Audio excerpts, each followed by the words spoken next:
Sa ibang balita, 43rd ASEAN Summit kung saan kalahok si Pangulong Ferdinand R. Marcos Jr. nagsimula na.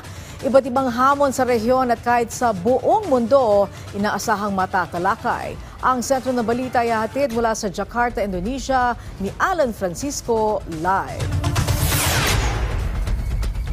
Salamat siyang Angelic. Indonesian language ng ibig sabihin ay good afternoon o magandang tanghali.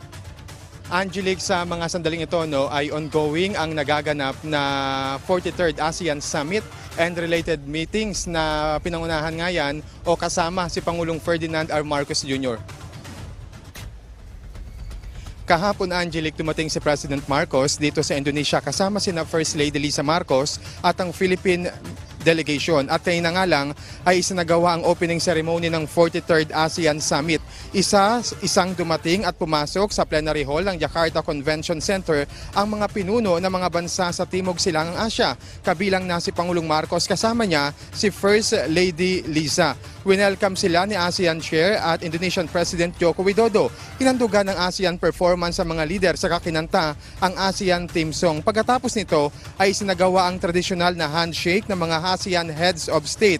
Mahalaga itong pagpupulong ng mga ASEAN leaders dahil mismong si Pangulong Marcos ang nagsabi, dito nila pag-uusapan ang mga ASEAN issues at global issues na nakaapekto sa mga bansang kasapi. Una nang nasabi ng Pangulo na isusulong niya rito ang interes ng Pilipinas, kasamang pagkakaroon ng rule-based international order sa South China Sea, pagpapalakas sa food security, climate change, seguridad ng migrant workers, paglaban sa human trafficking at ang pagbibigay pansin sa digital at creative economies. Tatalakayin ang pagpapalakas sa MSME o micro, small and medium enterprises at ang paglaban sa human trafficking gamit ang technology.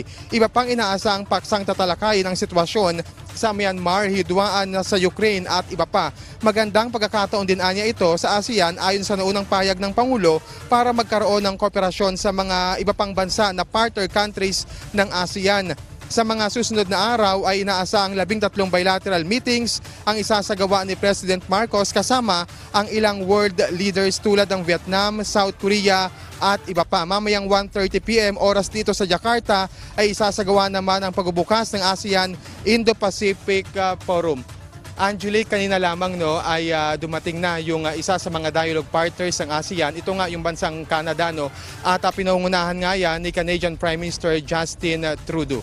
Sa mga sandaling ito ay andito ako kasamang PTV News Team sa Media Center ng Jakarta Convention Center kung saan iahatid namin maya-maya lamang iba pang mga updates kaugnay nga ng nagaganap na makasaysayang event. Live mula rito sa Jakarta, Indonesia, Angelique.